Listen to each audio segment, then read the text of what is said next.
हमारे चैनल को सब्सक्राइब करें और बेल आइकन दबाएं।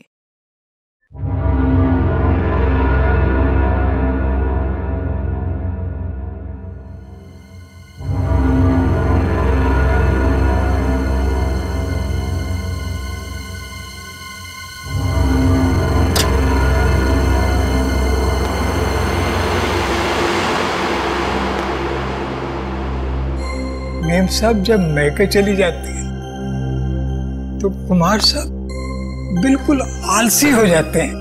ना तो अखबार उठाया ना दूध उठाया।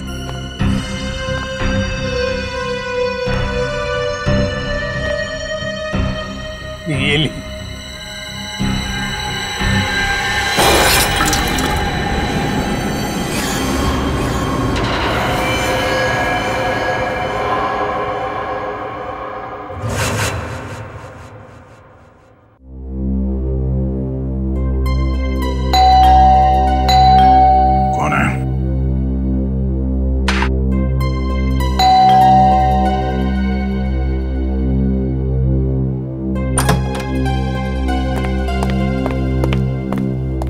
अरे फ्रेडी, सुबह सुबह यहाँ पे क्या बात?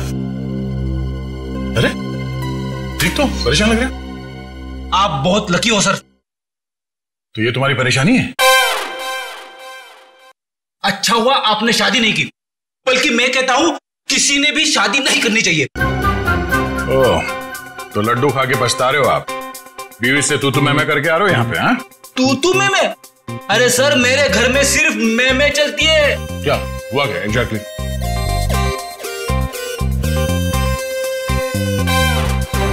कैसी दिखती है मेरी बॉडी? एकदम फिट लगता हूं कि नहीं? हाँ बिल्कुल फिट है। मगर मेरी पत्नी मुझे फैट कहती है।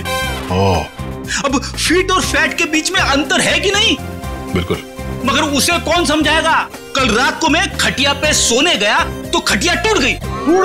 हाँ, इसमें मैं क्या करूं? खटिया पुरानी थी। कहने लगी तुम्हारा वेट बढ़ गया है। तुम एक्सरसाइज नहीं करते? तुमने एक्सरसाइज करना छोड़ दिया? टाइम कहां से निकालूं सर? दिन में सीआईडी की ड्यूटी, शाम को वाइफ की ड्यूटी।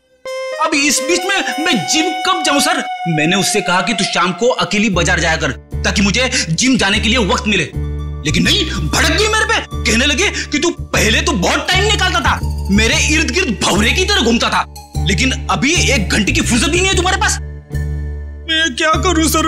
ये तो बहुत गलत हुआ, कुछ करना पड़ेगा। एक काम करते हैं, भाभी को फोन लगा के बात करता हूं मैं उनसे। अरे नहीं सर। क्या हुआ? मरवा दोगे? क्यों? अगर उसे पता चला ना कि मैं कंप्लेंट लेकर आपके पास आया हूं तो वो मायके चली जाएगी घर की चाबी लेकर, और फिर मुझे आपके घर में ही रहना पड़ेगा। ओह, मतलब मामला सीरियस है, रिस्क नहीं ले सकते हैं। क्या करेंगे?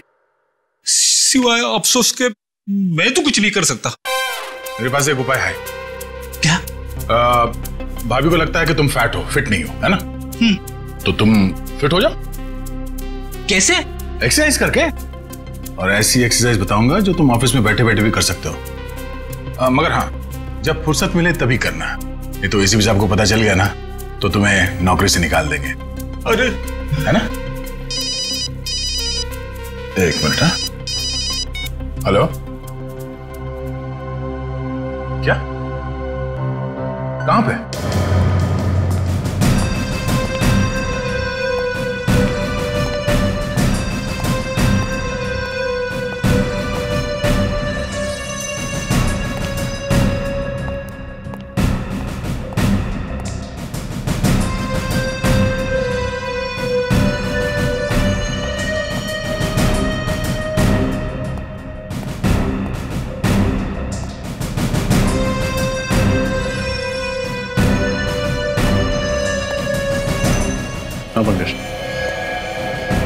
इस बेचारे के बारे में सोच रहा हूं सर। जिस कैंची से इसने अपने बाल कटाए उसी से अपने प्राण गंवाए। सर, मुझे तो बाल कटाने में डर लग रहा है। सर, एक और एक बात है, यहाँ पे इसके गले पे पाउडर जैसा कुछ लगा हुआ है।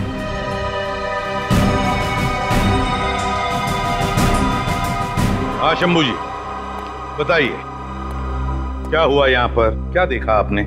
साहब रोज मॉर्निंग वॉक पे जाया करते थे और आते वक्त हमेशा दरवाजे पे लगा हुआ अखबार उठा लेते थे। आज सुबह जब मैं काम पर आया तो मैंने देखा अखबार वैसे ही दरवाजे पे लगा हुआ है। तो मैंने सोचा कि साहब सो रहे होंगे, तो मैं फिर उनके लिए चाय बनाकर जब उनके रूम में जाने लगा तो मैंने देखा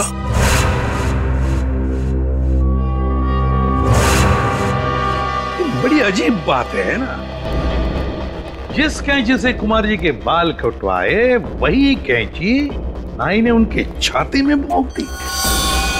ऐसा क्या हुआ होगा दोनों के बीच में जो नाई ने कुमार जी को ऐसा मार डाला? सर लगता है नाई ने बस आवेश में आकर इनका खून कर डाला, नहीं तो इतने सारे सबूत पीछे क्यों छूट जाता। आप पर रजत क्यों क्यों?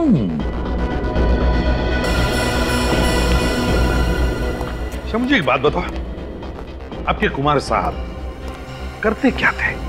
ये छोटे छोटे धंधे वाले जो लोग हैं ना, उनको कर्जा दिया करते थे। अच्छा, कर्जा देते थे। वैसे आप कितने सालों से काम कर रहे हैं यहाँ पर? वो जब स्कूल जाते थे। घर के बाकी परिवार वाले कहाँ पर हैं? मेम साहब तो बच्चों के साथ अपने मायके गई हैं दिल्ली। मैंने उनको फोन कर दिया है। एक बात बताओ, क्या कुमार जी अपने बाल घर पर ही कटवाते थे? नहीं साहब, पहले ऐसा कभी नहीं हुआ। वो तो हमेशा सैलून में जाके बाल कटवाया करते थे। मतलब पहली बार उन्होंने घर में बाल कटवाए? इतनी रात गए? हाँ जी। रेडी? इस घर की एक एक चीज को अच्छी तरह से देखो, एक एक सबूत उठाओ और फोरेंसिक लैब भेज दो। रजत, कुमार जी के नाई का पता लगाओ और उठाओ उसे। कुमार के नाई को बुलवा लिया? हाँ सर, इसका नाम सुंदर है और पिछले 4 सालों से कुमार के बाल यही काट रहा था। ये सुंदर, ये कुमार तुमसे ही बाल कटवाते थे? जी सर, 4 साल पहले जब मैंने अपनी दुकान की शुरुआत की थी तब से ही कुमार जी सिर्फ मुझसे ही बाल कटवाते थे और लगभग हर महीने 5 तारीख को वो दुकान पर आ जाते थे। अच्छा, जब कुमार जी का खून हुआ तो आप कहाँ थे? सर, मैं अपने दोस्तों के साथ 10 से 12:30 के शो के लिए गुड मूवी हॉल में सिनेमा देखने गया था। आप चाहें तो मेरे दोस्तों से ही पूछ सकते हैं। उसकी जरूरत नहीं पड़ेगी। पूर्वी, गुड मूवी हॉल का सीसीटीवी फुटेज चेक करो, देखो क्या सुंदर सच बोल रहा है या पिक्चर के बीच में जाकर कहीं आया तो नहीं। पंकज, जब तक फुटेज चेक नहीं होता चाय कॉफी पिलाओ इसे। हैं? एक बात समझ में नहीं आ रही, जो आदमी, मेरा मतलब है कुमार, हर महीने के 5 तारीख को ही बाल कटवाता था, उसी रात, मौत की रात 11 बजे ही बाल कटवाने की उसे क्या जरूरत पड़ी? सर, ये भी पता चला है कि बैंड्रा में एक आदमी का खून हो गया है और उसे भी कुमार की तरह मारा गया। उसकी लाश को फॉरेंसिक लेके आ रहे हैं सर। 2 खून एक तरीके से, कहीं दोनों खूनों में कोई संबंध तो नहीं? विजीत, अब तो ये साणुंख ही बताएगा क्या संबंध है इन दोनों खून में। हाँ साणुंख, उस सैलून किलर के बारे में क्या पता चला? बॉस, खूनी बहुत ही पेशेवर हेयर स्टाइलिस्ट है। उसके हाथों में हुनर है अच्छे बाल काटने का। साणुंखे साहब, क्राइम सीन पर जो सारी चीजें मिली थी, कपड़े, कैंची, बाल, उनसे कुछ और पता चला? कुछ खास नहीं रजत। खूनी इतना होशियार है कि उसने जरा भी, बिल्कुल भी अपनी उंगलियों का निशान नहीं छोड़ा कहीं भी। यहां तक कि कैंची पर भी अपना कोई उंगलियों का निशान नहीं छोड़ा। लेकिन एक खास बात है बॉस जो पता चली है। वो क्या? बॉस, याद है इन दोनों के गले पर हमें पाउडर मिला था। साणुंखे साहब, बाल काटने के बाद हेयर ड्रेसर गले पे पाउडर लगाता ही है। हाँ, लेकिन ये एक लाइट ग्रे कलर का पाउडर था और इनफैक्ट तो बॉस ये पाउडर था ही नहीं। साणुंखे, पाउडर नहीं है तो फिर क्या है? सब वो राख है, वो भी इंसान के अस्थियों की राख। क्या राख? इंसान की अस्थियों की राख? हाँ बॉस, और 2 अलग अलग आदमियों की राख। और उस राख का डीएनए करने से पता चला कि जिन लोगों की राख है वो आपस में रिश्तेदार थे। दोनों आदमी थे, इसलिए रिश्ते में वो दोनों या तो भाई भाई थे या फिर बाप बेटा। भाई भाई या बाप बेटे? मतलब ये खूनी जिस कैंची से बाल काटता है उसी कैंची से खून करता है उन लोगों का, और फिर उनके गले पर इंसान की अस्थि की राख लगाता है। बड़ी अजीब बात है ये। हेलो, क्या? कहां हुआ ये? उसके हाथ में बंदूक थी, कैंची थी। आप वहीं रुकिए, हमें भी पहुंचता है। क्या हुआ सर? कहीं कोई ऐसी लाश तो नहीं मिली है? अभी तक तो नहीं सर। एक औरत का फोन था, किसी आदमी ने पार्किंग लॉट से उसके हस्बैंड को अगवा कर लिया। उसके हाथों में कैंची थी। अगवा करने वाले के हाथ में कैंची थी? कैंची? तो फिर रजत यही है, ये कैंची वाला हमारा खूनी, यही है ये हेयर स्टाइलिस्ट, ये सलून किलर।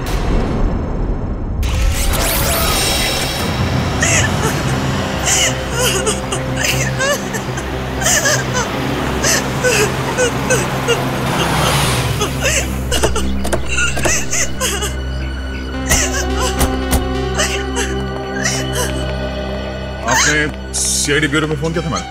हाँ सर, मैंने ही फोन किया था सर। वो लोग मेरे पति को ले गए सर। मेरे पति को बचा लीजिए सर, बचा लीजिए मेरे पति को। एक मिनट मैडम, शांत हो जाइए। आप ठीक से बताइए हुआ क्या? कौन ले गया आपके पति को? मुझे नहीं पता सर, मैंने उसे पहली बार देखा था। उसने अपने मुंह पर रुमाल बांध रखा था। मेरे पति जैसे ही गाड़ी से निकले, पता नहीं कहां से वो सामने आ गया और मेरे पति के मुंह पर रुमाल रखकर उन्हें बेहोश कर दिया। मैंने उन्हें बचाने की कोशिश भी की सर, लेकिन उस आदमी के हाथ में कैंची थी। ये देखिए सर, उसने मुझ पर भी वार किया, सो मैं डर गई और उसने मेरे बेहोश पति को गाड़ी में बिठाकर पता नहीं कहां ले गया। सर, मेरे पति को बचा लीजिए सर, बचा लीजिए सर मेरे पति को। एक मिनट।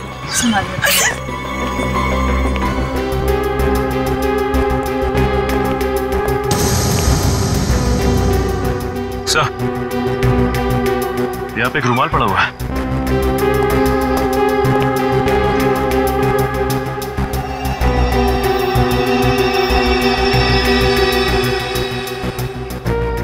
मैम, क्या ये कपड़ा इस्तेमाल किया गया था आपको पति को बेहोश करने के लिए? हाँ सर, ये वही कपड़ा है। सर, क्लोरोफॉर्म का इस्तेमाल किया। लगता है सैलून किलर बड़ी तैयारी के साथ आया था यहाँ पे। Saloon killer? ये सैलून किलर कौन है? इसका मतलब वो मेरे पति को भी मार डालेगा। देखिए प्लीज, आप चिंता मत कीजिए। उससे पहले कि वो आपके पति तक पहुंचे, हम उसे ढूंढ निकालेंगे। देखिए मैडम, आप ये बताइए कि जब वो लोग आपके पति को गाड़ी में डालकर ले गए तो आपने उस गाड़ी का नंबर देखा? कुछ याद है आपको?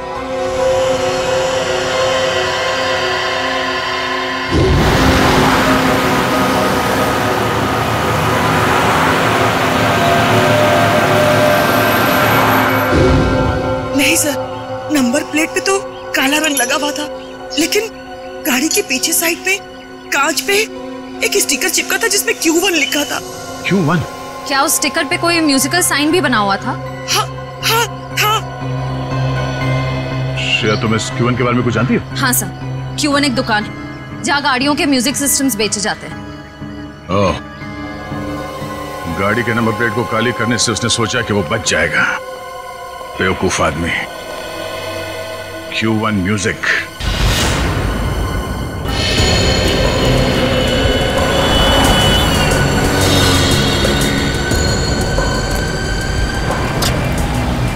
ठीक है, बोलिए सर, मैं आपको किस तरह का म्यूजिक सिस्टम दिखाऊं? हमारे पास में वैसे हर बड़ी कंपनी का है, जो आप चाहें मैं आपको दिखा सकता हूँ। वो सब छोड़िए सर, ये बताइए पहले, ये गाड़ी कौन सी है आपकी? सीआईडी की गाड़ी है। सॉरी सर, पहले बताना था आपको। अरे यार, तो फिर फटाफट देख के बताओ अपने रिकॉर्ड में कि लेस्कॉट गाड़ी में आपने कुछ लगाया म्यूजिक सिस्टम वगैरह? जी सर। जी हाँ सर, इस तरह की 4 गाड़ियों में मैंने ऑडियो सिस्टम फिट किया है। सिस्टम का जवाब नहीं सर, मार्वलस। इसकी जितनी भी तारीफ करें सर, बहुत ही कम है। इसका नंबर देंगे आप? नंबर निकालिए। निखिल, पता करो ये गाड़ियां किसके नाम पे रजिस्टर्ड हैं और इनके पते क्या हैं। उन्हीं में से कोई है। सर सब जगह देख लिया, बस ये आखिरी जगह बची है। हाँ निखिल, पिछले 3 जगहों पे तो कोई सुराग नहीं मिले। देखिए यहाँ कौन मिलता है। अरे ताला लगा हुआ है।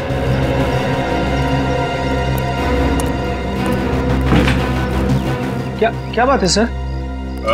हम लोग सीआईडी से हैं। हमें मिस्टर सुमुख से मिलना है। उनके नाम पे एक गाड़ी रजिस्टर्ड है XY35 MT645।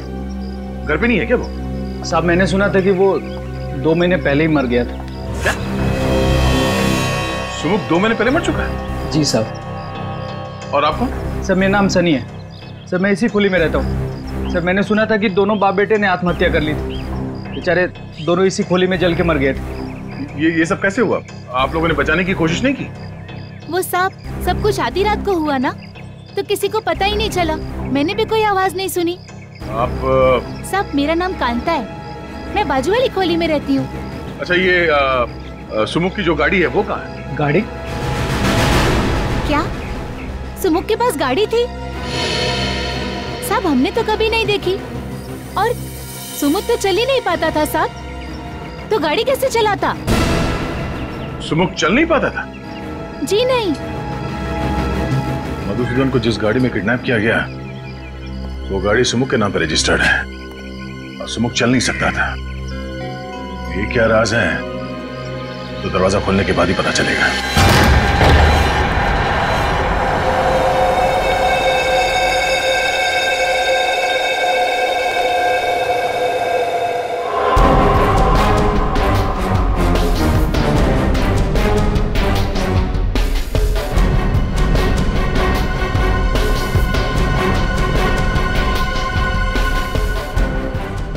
2 लोग जलकर आत्महत्या कर लेते हैं। जब तक दोनों जलकर पूरी तरह से राख नहीं हो जाते यहाँ पड़ोसियों को कुछ पता तक नहीं चलता। बड़ी अजीब बात है। मतलब सर आपको शक है कि सुमुख और उसके पिता ने आत्महत्या नहीं की, उन दोनों को किसी ने जला के मारा था और अब कोई उनकी मौत का बदला ले रहा है? हाँ, और वो आदमी सुमुख का कोई करीबी दोस्त हो सकता है या फिर उसके पिता का कोई करीबी रिश्तेदार। लेकिन एक बात है। वो कैसे? डॉक्टर सालुंके ने हमें बताया था कि मिस्टर कुमार के गले पे जो राख मिली थी वो 2 अलग अलग लोगों के थे और दोनों रिश्तेदार थे। तो हो सकता है कि दोनों बाप बेटे हो। सर इसका मतलब वो राख सुमुख और उसके पिता की है? हाँ मुझे शक तो है पर कंफर्म करना बहुत जरूरी है। एक काम करो, डीएनए टेस्ट के लिए उनके बाल उठा लो यहाँ से और बाथरूम से टूथब्रश और घर की अच्छी तरह से तलाशी लो। देखो कुछ मिलता है।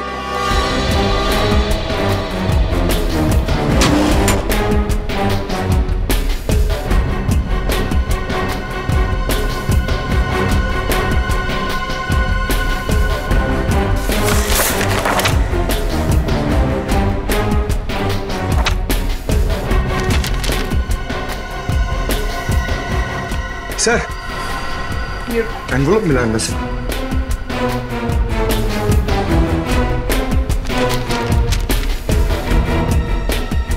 ये तो लोन एप्लीकेशन है। Golden finance loan application form. Golden finance और प्राइवेट फाइनेंस कंपनी है, कोई बैंक नहीं है। और ये फाइनेंस कंपनी का लोन एक्नॉलेजमेंट लेटर 2 महीने पहले का है। सुमुख के मरने से 2 महीने पहले का। हाँ तारिका, क्या पता चला? तो सुमुख के घर से जो टूथब्रश और बाल के सैंपल आप लोगों ने भिजवाए थे उसकी डीएनए टेस्ट की रिपोर्ट आ गई है और नतीजा? Perfect match. दोनों लाशों के गले पे पाई गई राख सुमुख और उसके पिताजी की ही है। मतलब मेरा शक सही निकला। कोई तो है जो सुमुख और उसके पिता की मौत का बदला लेना चाहता है। लेकिन सर ये समझ में नहीं आता कि मिस्टर पार्थ और मिस्टर कुमार को मारने से पहले खूनी ने उनके बाल क्यों काटे?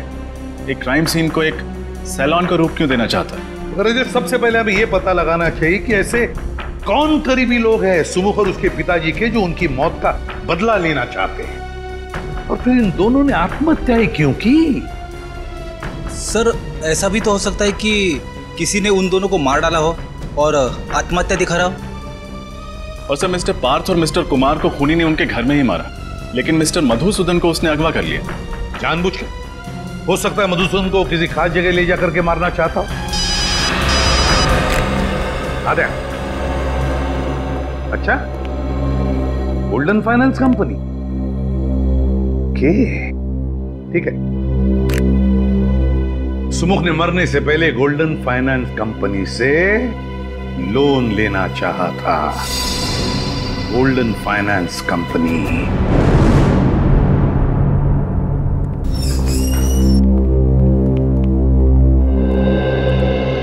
Hello sir, welcome to Golden Finance. कहिए मैं आपकी क्या मदद कर सकती हूँ? देखिए, हम लोग सीआईडी से हैं और आपकी कंपनी के मालिक रघुवीर से मिलना चाहते हैं। सर, सीआईडी से? क्या बात है सर? हमें उनसे कुछ पूछताछ करनी। कहाँ है वो? सर, रघुवीर सर तो नहीं है और आज वो ऑफिस में भी नहीं आने वाले। क्यों नहीं आने वाले? सर, उनके पार्टनर मिस्टर पार्थ की हत्या हुई थी तो आज उनकी शोक सभा है, तो सर वहीं पे गए हैं। पार्थ? ये वही पार्थ तो नहीं जिनका बांद्रा में खून हो गया? जी सर, वही। अच्छा, क्या पार्थ और रघुवीर कंपनी में पार्टनर्स थे? काफी समय से वो दोनों साथ में काम कर रहे थे और ज्यादातर फैसले मिस्टर पार्थ ही लिया करते थे। Thank you very much. Okay sir. पता लगाना पड़ेगा ये सुमुख पार्थ को जानता कैसे था और फिर उसने पार्थ को मारा क्यों। मैं बिल्कुल अकेली रह गई। आपके बिना मेरे जीवन में कोई मतलब नहीं। मैं कैसे जीऊंगी? एक्सक्यूज मी, रघुवीर। मिस्टर रघुवीर, प्लीज। ठीक है, मैं ही रघुवीर। माफ करना, इस समय आपको डिस्टर्ब कर रहे हैं। हम लोग सीआईडी से हैं। मिस्टर पार्थ आपके बिजनेस पार्टनर थे? जी हाँ सर।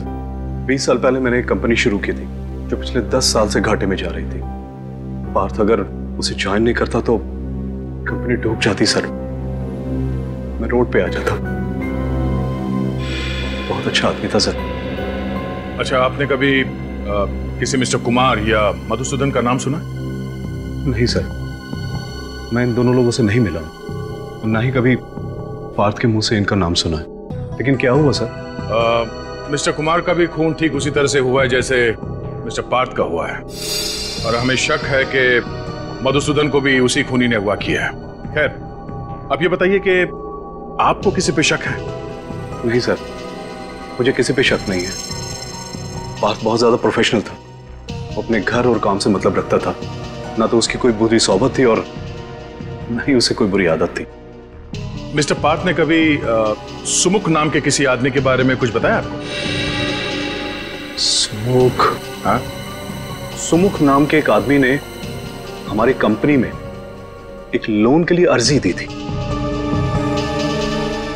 25 लाख रुपए की,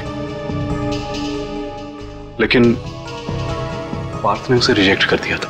ओह, और उन्होंने ऐसा क्यों किया था, कुछ पता है? नहीं सर, लेकिन एक बात जरूर है, पार्थ को अगर लगता था कि कोई आदमी हमारा पैसा नहीं लौटा पाएगा तो वो उसकी अर्जी नामंजूर कर देता था और उसका ये फैसला हमेशा ठीक होता था सर। इसलिए हमारी कंपनी फायदे में चल रही थी। थैंक यू रघुवीर, थैंक यू। तब तो शायद सुमुख ने मिस्टर कुमार और मधुसूदन इन दोनों से भी कर्जा मांगा होगा। वैसे उनकी तो कोई भी फाइनेंस कंपनी नहीं थी।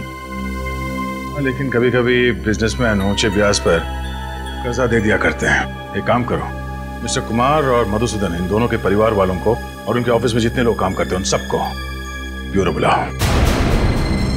सर, ये कुमार जी की पत्नी है और ये मधुसूदन जी की पत्नी है। और सर, ये दोनों मधुसूदन जी की कंपनी में काम करते हैं। सर, मेरे पति का कुछ पता चला?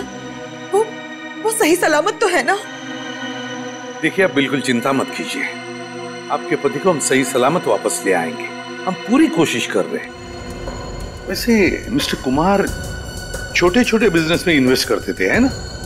और मिस्टर पार्थ की कंपनी लोगों को बिजनेस के लिए पैसे उधार देती थी। तो क्या वैसे ही मधुसूदन जी भी व्यापारियों को पैसे उधार देते थे, लोन देते थे? जी हाँ सर, वैसे तो हमारा टेक्सटाइल का बिजनेस है, लेकिन मेरे पति लोगों को बिजनेस के लिए प्राइवेट लोन भी दिया करते थे। आप लोग मधुसूदन जी के ऑफिस में काम करते हैं, जरा याद करके बताइए, कोई सुमुख नाम का आदमी आया था क्या उनसे लोन मांगने के लिए? हाँ सर, 3 महीने पहले मिस्टर सुमुख की लोन एप्लीकेशन आई थी। लेकिन सर ने उसे लोन देने के लिए मना कर दिया था। ये सुमुख तो मर चुका है और यहाँ तक कि उसके पिता की भी मौत हो चुकी, तो फिर कौन है जो ये सब कर रहा है? कोई ऐसा आदमी जो सुमुख और उसके पिता की मौत का बदला लेना चाहता है, करीबी रिश्तेदार या दोस्त। हाँ अभिजीत, पता लगाना ही पड़ेगा इनके रिश्तेदार और दोस्तों के बारे में, पता लगाना ही पड़ेगा। शोभा जी, तो आप मालकिन इस चौल की? होई साहिब, गरीब और मुसीबत के मारे लोगों की मदद करती हूँ, उनको खोली भाड़े पे देती हूँ। वो Sahib social service. Social service? Social service करते करते यहाँ पे रहने वाले लोगों की पहचान पत्र की कॉपी नहीं लेती आप? राशन कार्ड वगैरह कुछ नहीं मिला हमें यहाँ से, जिससे सुमुख और उसके पिताजी के बारे में कोई जानकारी मिल सके? अरे साहिब, सब गरीब लोगों के पास किधर होता है पहचान पत्र? आपके पास उनका कोई फोटोग्राफ है? नहीं साहिब, सुमुख और उसके पिताजी 4 महीने पहले आए थे। साहिब, उसका लड़का विकलांग था, ठीक से चल भी नहीं पाता था। मैंने तो उसको खोली देके उसकी मदद की। साहिब, वो बाप बेटा दोनों जलकर मर गए। अरे उसके बाद पुलिस का कितना लफड़ा झेला मैंने। अच्छा, आप लोग यहीं पे रहते हैं? किसी को तो इस खोली में आते जाते देखा होगा?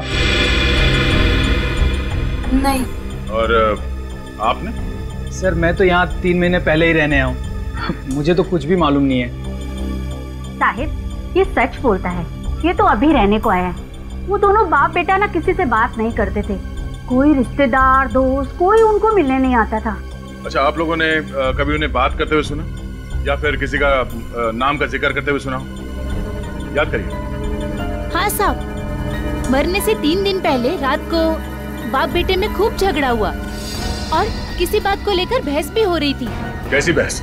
वो सुमुख अपने पिताजी को किसी कागज पे साइन करने के लिए कह रहा था और उसके पिताजी चिल्ला चिल्ला कर कह रहे थे कि मैं कोई साइन नहीं करूंगा। सर शायद सुमुख अपने पिताजी से किसी लोन के कागजात पे साइन करने के लिए कह रहा हो, गारंटर के तौर पर, या किसी चीज को गिरवी रखे और उसके पिताजी मना करें इस बात के लिए। हो सकता है निखिल, पर अब भी सवाल वही है कि आखिर वो कौन है जो सुमुख और उसके पिताजी के दर्दनाक मौत का बदला लेना चाहता है? ये सलून किलर आखिर है कौन? ये कैसे हो सकता है अभिजीत? 4 महीने से सुमुख अपने पिताजी के साथ उस चाल में रह रहा है और फिर भी किसी भी पड़ोसियों को उनके बारे में कुछ पता तक नहीं। सर पड़ोसी बता रहे थे दोनों बाप बेटे में बनती नहीं है, बहस होती रहती है, इसलिए सुमुख के पिताजी ज्यादातर घर के बाहर रहते हैं और ये सुमुख अपाहिज होने के कारण घर के अंदर है। बाप बेटे किसी से बातचीत भी नहीं करते। सर बाप बेटे के आपसी झगड़े से किसी का क्या लेना था, और कोई इन्हें जला के क्यों मारेगा? और फिर खूनी ने मधुसूदन को क्यों किडनैप किया? और अगर किडनैप किया भी है तो छुपा के कहां रखा होगा? हेलो जी हाँ, कहाँ पे? Okay, thank you very much. Sir जिस कार में मधुसूदन को किडनैप किया गया था उसका पता चल गया है। अभी थोड़ी देर पहले उसे गोमती नगर चाल के पास पाया गया है। तो फिर अभिजीत, मधुसूदन को भी वहीं पे छुपा के रखा गया है, गोमती नगर। गोमती नगर।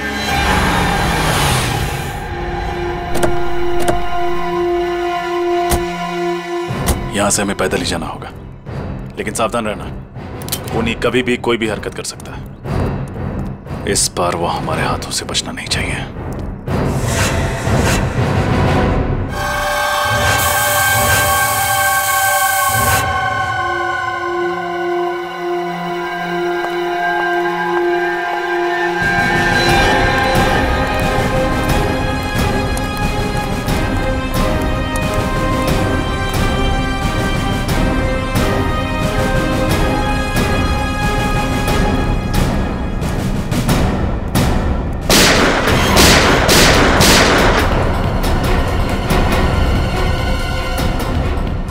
पंकज, तुम में से किसी ने गोली चलाई? नहीं सर, मैंने तो गोली नहीं चलाई।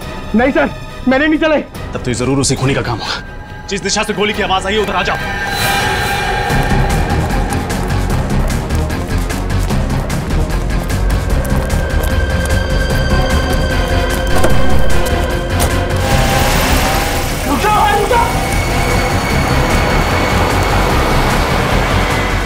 Q1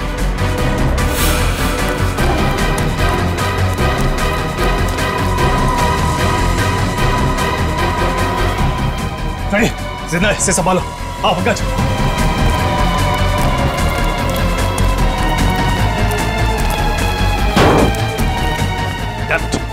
खूनी ने टायर की हवा निकाल दी। वापस चलो।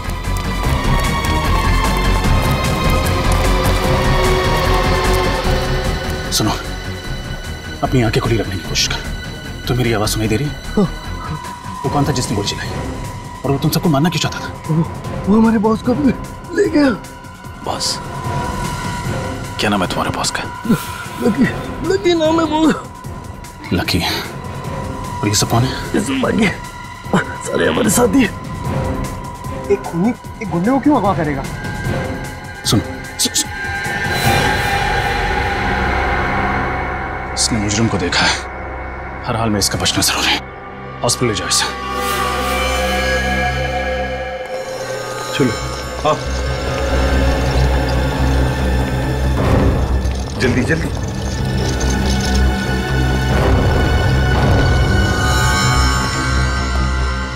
आप लोग यहीं ठहरिए, इसका ऑपरेशन करना होगा। देखिए डॉक्टर साहब, इस आदमी के बयान पर 2 लोगों की जान दांव पर लगी है। 2 लोगों की जान? मैं कुछ समझा नहीं।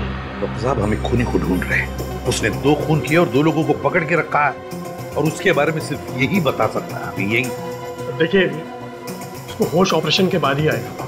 वो बहुत बह चुका है। मैं आपसे कोई वादा नहीं कर सकता। हाँ, मैं अपनी तरफ से पूरी कोशिश करूंगा। कोई तो रास्ता होगा जिससे थोड़ी देर के लिए तो होश में आ सकता है। प्लीज डॉक्टर साहब, ऑपरेशन में वक्त लगेगा और इसे होश भी पता नहीं कब आएगा। उन 2 लोगों की जान बचाने के लिए 1-1 मिनट कीमती है। अगर ऐसा है तो एक रास्ता है, हम इसे होश में ला सकते हैं। क्या? मैं इसको एड्रेनालाइन का इंजेक्शन देता हूँ। नर्स, जल्दी जाओ। उसको देने के बाद इसको तुरंत होश आ जाएगा, लेकिन उसका असर कुछ देर तक रहेगा। लेकिन उसके बाद इसे फौरन ऑपरेशन थिएटर ले जाना होगा, और मैं आपको 1 सेकंड भी नहीं दे सकता उसका। ठीक है।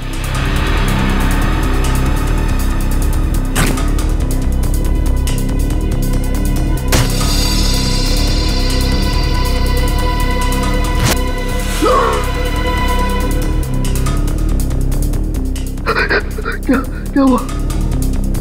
मैं कहाँ हूँ? चौल में किसी ने तुम पर गोली चलाई थी। कौन था वो आदमी? सुमुख का भूत लकी भाई को उठा ले गया। सुमुख का भूत? हाँ, लकी भाई ने उसे मार दिया था। अब वापस आ गया। ये बेहोश हो गया है, इसको ऑपरेशन के लिए ले जाना होगा। चलो।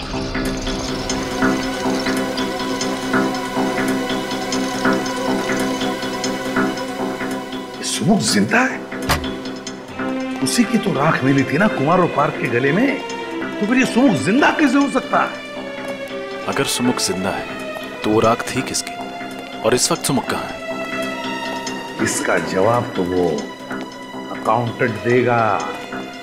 लकी का सबसे विश्वासु अकाउंटेंट। उठाओ उस अकाउंटेंट को।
मैं बताता हूँ, सब कुछ बताता हूँ। तो बताओ मिस्टर विजय, तुम एक MBA हो, कहीं भी नौकरी कर सकते थे, फिर भी तुमने लकी जैसे क्रिमिनल के लिए काम करना उचित समझा। उसके गैर कानूनी धंधों का हिसाब किताब तुम ही संभालते हो ना? हाँ, मैं ही संभालता था। सुमुख के बारे में क्या जानते हो? सुमुख? उसने तो लकी भाई से 25 लाख रुपए उधार लिए थे, लेकिन समय पर रकम लौटा नहीं सका।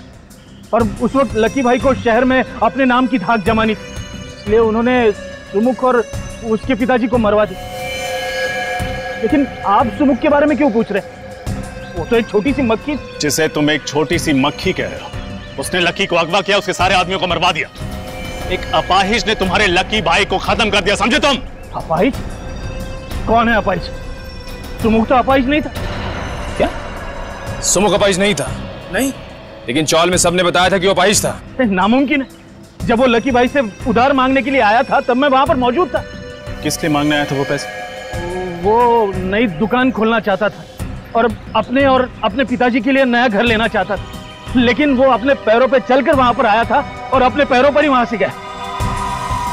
सरफिरी है कौन जो नकली सुमुख बन के घूम रहा है, जबकि असली सुमुख अपाहिज था और अपने पिताजी के साथ जल के मर चुका है कौन ये बहरूपिया? अच्छा, तुम्हारे पास उस आदमी का पता है जो लकी से पैसे मांगने आया था? हाँ है।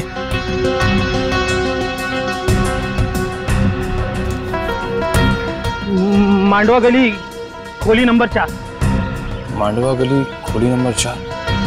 ये तो वही चौल है जहां पे हम लोग जाके आ चुके हैं। ये वही जगह है जहां लकी ने अपने गुंडों को भेजा था सुमुख और उसके पिताजी को जला के मार डालने के लिए। एक मिनट, मेरे पास उस नई जगह का भी पता है। सुमुख ने दुकान बनाने के लिए इस जगह को भाड़े पे लिया था। 12 मयूर चौक, नविहार लेन। नविहार लेन, उसकी दुकान चलते हैं। बहुत कर ली उसने दुकानदारी। तुम पागल हो गए हो क्या? ये क्या बेवजगी है? देखो मुझे जाने दो, मैंने तुम्हारी मदद की हो, तुमने मुझे जबरदस्ती बांध के रखा हुआ है। देखो देखो, सारा किया जरा इस लकी का है। तुम्हारे बाबा को मैंने नहीं मारा है, तुम्हारे बाबा को इसने मारा है। क्या बकवास कर रहा मधुसूदन? हाँ, जब इसने बचा हुआ पैसा नहीं दिया तो तेरे कहने पे मैंने इसके पिता को मारा और इल्जाम मुझ पर लगा रहा तू। देखो मुझे जाने दो, तुम्हें जितना पैसा चाहिए मैं दूंगा। मैं सच कहता हूँ, ब्याज भी नहीं लूंगा, सच कह रहा हूँ। क्या हुआ लकी? बोलती बंद ना। सर मेरा नाम सनी है सर, मैं इसी खुली में रहता हूँ। हाँ? और आप? Mister Madhusudan, textile industrialist. कितनी उम्मीद लेकर आया था ना मैं तुम्हारे पास। मैं तो बस एक छोटा सा सैलून खोलना चाहता था। अरे भीख मांगने नहीं आता तुम्हारे पास, उधार मांगने आया था। पूरे कागजात नहीं थे मेरे पास बैंक से लोन लेने के लिए। मजबूर तुम जैसे प्राइवेट इन्वेस्टर्स का दरवाजा खटखटाना पड़ा। पर तुम जैसे लोग खून चूस लेना चाहते हो हम जैसे गरीबों का। नहीं, लेकिन मैं ऐसा...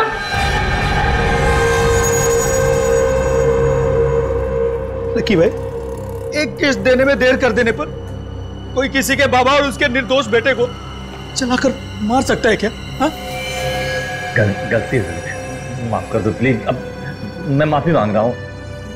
इसके बहकावे में आ गया था मैं, इसके मधुसूदन के, इसीलिए मैंने किया था। लेकिन सुनो, मुझे एक बात समझ में नहीं आई। मैंने तुम्हें और तुम्हारे पिता को जलाकर मार डाला था, तुम जिंदा कैसे बच गए? तुम्हारे बेवकूफ गुंडों ने मुझे नहीं मारा, मेरी जगह मेरे निर्दोष अपाहिज भाई को जलाकर मार दिया, समझे? क्या तुम्हारा छोटा भाई भी था? मेरा छोटा भाई भी था, वो चल नहीं सकता था। आखिर क्या दोष था मेरे भाई मृदुल का? उसको सुमुख समझकर इसके गुंडों ने चलाकर मार दिया। मधुसूदन, तुम ये सोच रहे हो ना कि आखिर अभी तक मैंने तुम्हें जिंदा क्यों रखा है? क्योंकि तुम मुझे अच्छा आदमी समझते हो और सिर्फ चेतावनी देकर छोड़ना चाहते थे। चुप! तेरी वजह से मैंने अपने पूरे परिवार को खो दिया है। तुझे बहुत बड़ी सजा दूंगा। तेरी आंखों के सामने मैं लकी का खून करूंगा ताकि तू देख सके कि मरते वक्त कितना दर्द होता है। उसके बाद मैं तुझे मारूंगा ऐसे ही, ताकि तू एक बार नहीं बार बार मर सके, बार बार मर सके। तुम ऐसा नहीं कर सकते लकी, तुम कुछ करो। हाँ मधुसूदन, मैं करता हूँ तुम्हारे अपने लिए कुछ। हाँ देखो प्लीज मुझे छोड़ दो please please please. Sumukh, CID, आप लोगों को इस जगह के बारे में किसने बताया? लकी के अकाउंटेंट। और तुम्हारा खेल खत्म। माफ कर दीजिए सब, ऐसा नहीं था सर। बदले की आग में मैं अंधा हो गया था। मैं तो एक सीधी सादी जिंदगी जीना चाहता था। मैं एक हेयर स्टाइलिस्ट बनना चाहता था, लेकिन मेरे बाबा स्कूल टीचर थे। उन्हें मेरा ये बाल काटने का काम पसंद नहीं था, लेकिन मैंने भी ठान ली थी कि मैं हेयर स्टाइलिस्ट बनूंगा। जब मैंने एक सैलून में नौकरी करना शुरू किया, मेरे बाबा ने मुझसे रिश्ता ही तोड़ लिया था। और तुम्हारे पिताजी शोभा जी की चौल में चले गए रहने के, और तुम भी उनके पीछे पीछे वहां चले गए और उसी चौल में रहने लगे।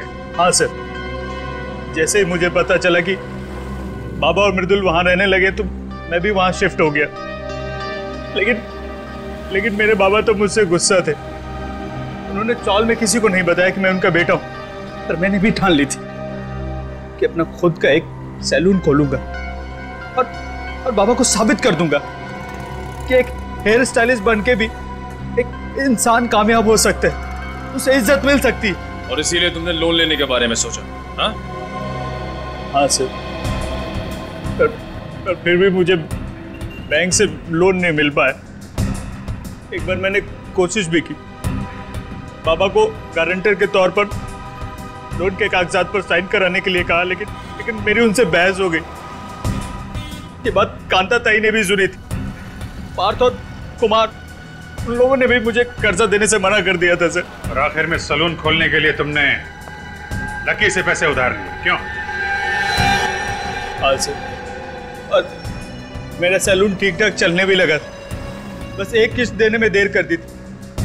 लकी ने अपने गुंडे बेचकर मेरे बाबा और मेरे छोटे अपाहिज भाई को जलाकर मार दिया था।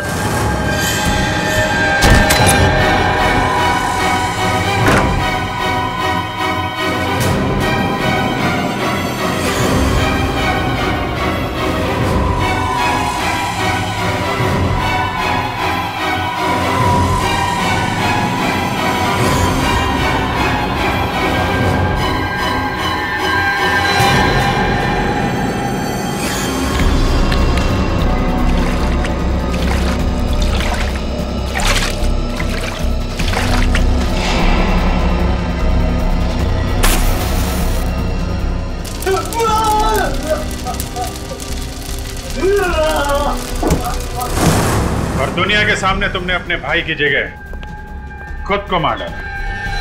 हाँ सर, मुझे मेरे पिताजी और मेरे भाई की मौत का गम बहुत सता रहा था। मुझे चैन से नींद नहीं आ रही थी, इसलिए मैंने पता लेने की ठान ली थी। फिर मैंने उनको एक कमाल का हेयर कट दिया। सबको मैंने एक एक करके मार डाला। जब तक फांसी का फरमान नहीं आ जाता, जेल में बैठ के दूसरे कैदियों को हेयर कट देते रहना। और तुम लोगों को भी सुमुख के पिता और उसके भाई के खून के इल्जाम में फांसी ही होगी। For more updates, subscribe to our channel, click the show links and enjoy watching the videos.